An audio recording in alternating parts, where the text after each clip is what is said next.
Hello everyone and welcome back to Easy Natural English with Liam. Today I want to talk to you a bit about how I teach on italki.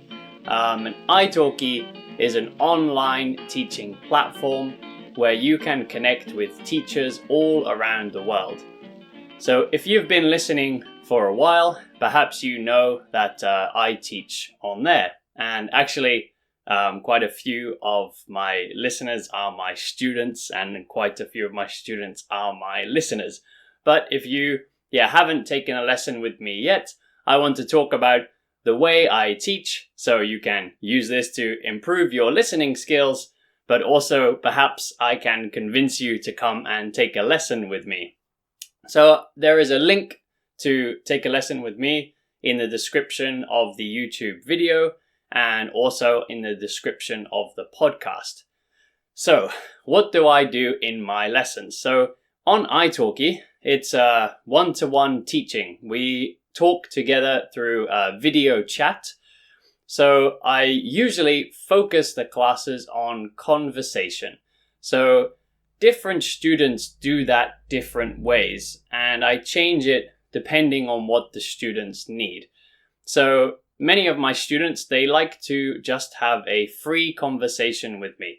So they come into the class, I say, how are you doing? How are you today? And then I just start by asking, what have you been doing recently? So if you've been doing anything exciting, or if you watched a good movie, or if you've been shopping, then, we can talk about that, and the conversation will just flow from there. And while we're talking, I always make notes in a document. So if the student makes any little mistakes, or if I think there's a more natural way they could say what they said, or if there is some new vocabulary that I can help them with, then I put everything in a document and send it to them at the end. So any type of lesson I do, I always make a document to send to the student after the lesson. So some students like to do, like I said, free conversation, and other students would like something that's a bit more of a challenge and a bit more specific. So with those students, we prepare before the lesson. So I give them, for example, a news article to read, and they read the article before the lesson. And it could be the real news, or a lot of my students like to use some easier versions of the news. So I can send them an easier, shorter version of the news. And they read that before the lesson. And then when they come into class, I first check they understood the whole article or all of the news, and then we have a discussion about that news. So I'll ask them first, can you tell me what this is about? Imagine I don't know anything, and please explain to me what this news is about. So that's already a bit of a challenge for your speaking. And then I'll ask, what do you think about this part? What do you think about this part? So that kind of thing. Some students, instead of news, they like to use a video or a recording. So, for example, TED Talks is quite popular. Perhaps you already know TED Talks. TED Talks is a website where a lot of interesting people put a lecture where they could be talking about science or technology, or sociology, or the environment, or even social media, or psychology, many different topics, or even fashion or something. So some students like to use TED Talks, because on TED Talks you can listen and you can read as well. So you can get familiar with the topic, and in the lesson, we will discuss it together. And they're always quite good for starting an interesting conversation. So while I do all this, is just different ways to have a conversation. And like I said, while we do this, I'll be taking notes. And if there's any really serious grammar problems, perhaps it's quite tricky grammar, or it's something that keeps coming back, then I'll give a long explanation, make sure the student understands that. And speaking of grammar, some students also just come to me and in the lesson they just say, like, Liam, I'm having trouble with past perfect. Like I had been or I had done, for example, or it could be anything. What's the difference between I eat and I am eating? A lot of these things are not as easy as they seem. And I think textbooks, a lot of textbooks, they explain it in a very difficult way. So I think textbooks can be difficult to understand.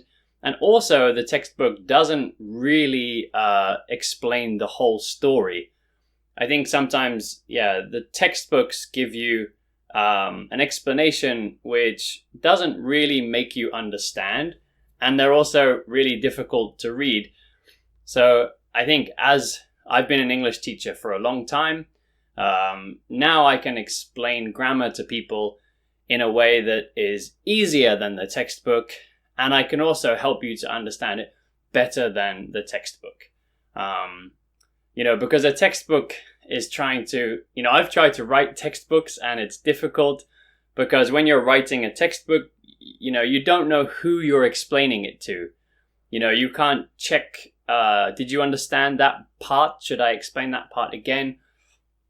So interacting with a teacher, it's easier to understand grammar because I can really check that you're understanding and I can explain it different ways until you understand it and find a way that suits you. So if you have any grammar questions, come and ask me those and I'll help you out.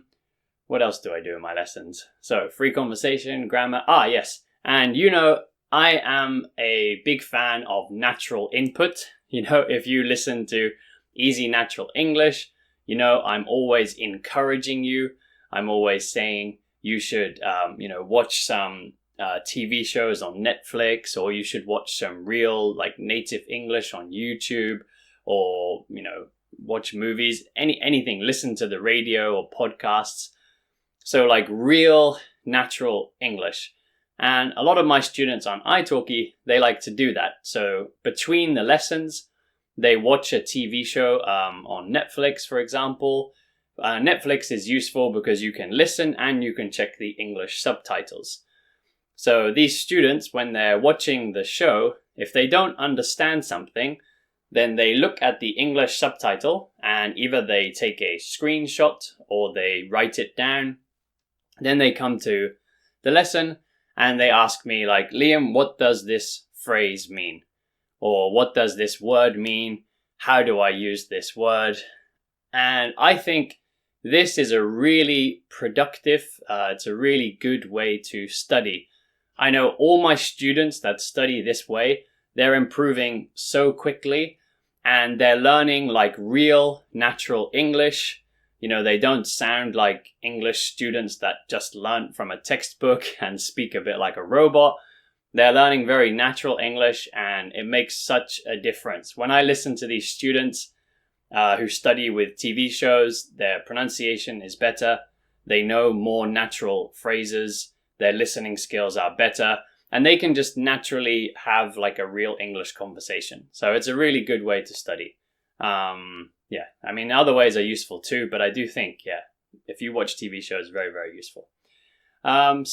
If you'd like to take a lesson with me, like I said, we can do free conversation. We can talk about the news or a TED Talk or something else. I can help you with grammar problems.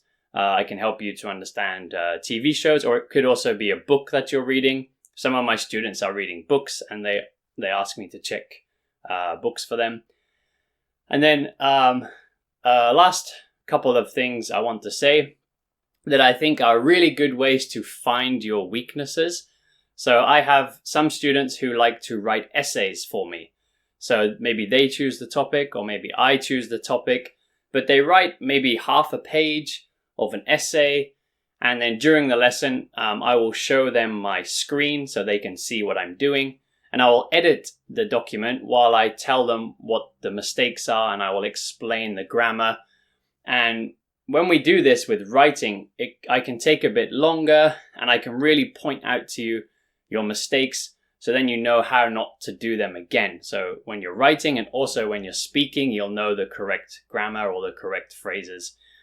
So you can use essays. At the moment, I don't have so many, but in the past, I have had students who like me to check their emails or projects, presentations, anything you need to do in English. I can help you to work on those. And yeah, so your presentation or something will be really nice, but also I'll help your English while we improve your presentation too. And another way to check your weaknesses, and especially if you're practicing for an exam, is to try like perhaps you can find an online exam, or perhaps you have a book and you can try like IELTS or other Cambridge exams or TOEFL or TOEIC. So try the questions, check your answers, and when you have mistakes, come to me and say, Liam, why is this a mistake? What did I do wrong? And I will tell you how not to make that mistake next time. So I'll explain to you why that answer is wrong and how to fix it next time. And also talking about exams, if you have a speaking exam, then of course I can help you with that. And that's something I've done a lot. Is asking questions. It's very easy for me to find questions from each exam, ask you those questions, and then tell you how you can improve your answers. So there's lots of things we can do together. So if you'd like to take a lesson with me, I'd be very happy to meet you. So wherever you're from in the world, because it's online, you can come and talk to me.